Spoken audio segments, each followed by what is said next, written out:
Hi everyone, I'm Carolyn Bright Worthy and I'm a volunteer at the Williamson County Library in Franklin in the Special Collections area. For this month, for Black History Month, we'll be featuring the theme, Lest We Forget. And this is a collection of funeral programs collected by Thelma Battle. And it's important for us not to forget those African Americans who were significant, who have passed away, who made significant contributions to their family and community. The exhibit features numerous pictures and funeral programs of people throughout Middle Tennessee, basically the Franklin, Williamson County area. But there's one special person that I'd like to present, and that is my mother, Minerva Owen Bright. And I'd just like to say a few words about her.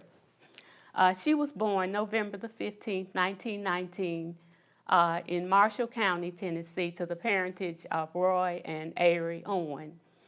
She passed away on November the 8th, 2007, so she was a week shy of her 88th birthday. She was married to Alexander Bright Jr., my father, who passed away suddenly in 1984. So he has been dead for over 20 years. They were the parents of 3 children, me, my younger sister, Barbara, and my older brother, my only brother, Dee, and his name was really Alexander, but we all called him Dee. So now I'd like to just say a few words about my mother. A few months before our mother passed away, she said to me and my sister, "I haven't done anything with my life."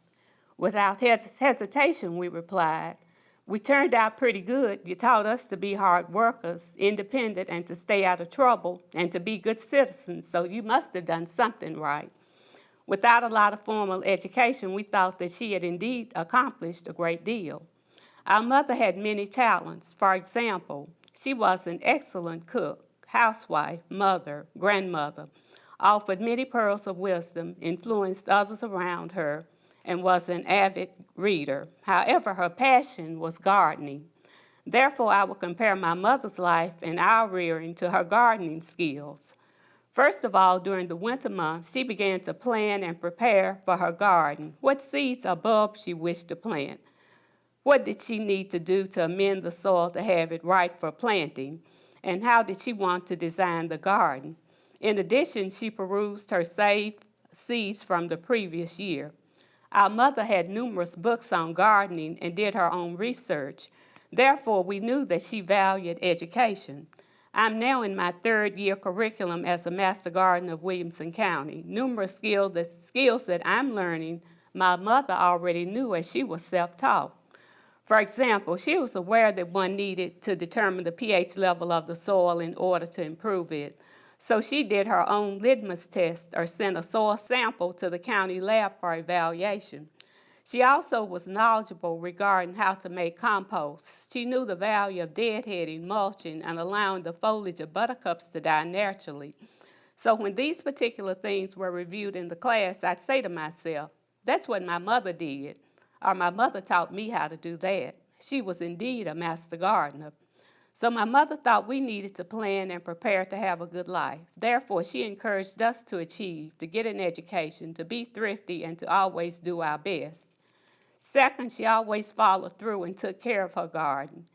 She planted, watered, fertilized, weeded, deadheaded, pruned as needed. Also, our mother took great care of us. She nurtured, encouraged, provided discipline, sometimes without even saying a word, just giving us that look. We called it the mean eye. And if we did not stop what we were doing, the consequences were not going to be pretty. As in her garden she weeded, she did not allow everything to grow in her garden. As with her garden, she instilled in us not to let everyone in our lives and to be informed about our friends and associates. She often told us, if I were you, I wouldn't get too thick with that person. You really do not know him or her. Third, through gardening, our mother often faced many challenges from the heat, humidity, and insects. She related, it's a jungle out there. And of course, she was right. However, this did not stop her. She kept going, watering, weeding, fertilizing, doing whatever was needed to have a beautiful garden. Through this experience, she instilled in us to not give up in the face of adversity and to keep trying. Our mother always said, hard work pays off, and of course it does. Next, she took great pride in creating her garden, showing it off with all its beautiful flowers and feeling a sense of accomplishment. Therefore, the lesson we learned from this was to take pride in whatever we were doing to gain that sense of accomplishment and to finish whatever we started. Finally, our mother left a legacy through her gardening, something that we will always remember her by.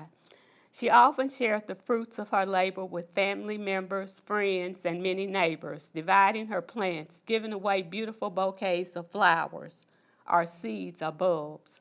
She often said, plants grow better when they are divided and shared with others. So she also passed on her love of gardening to several family members. So we always believe that our mother left the world a little better than it was when she entered it. Thank you.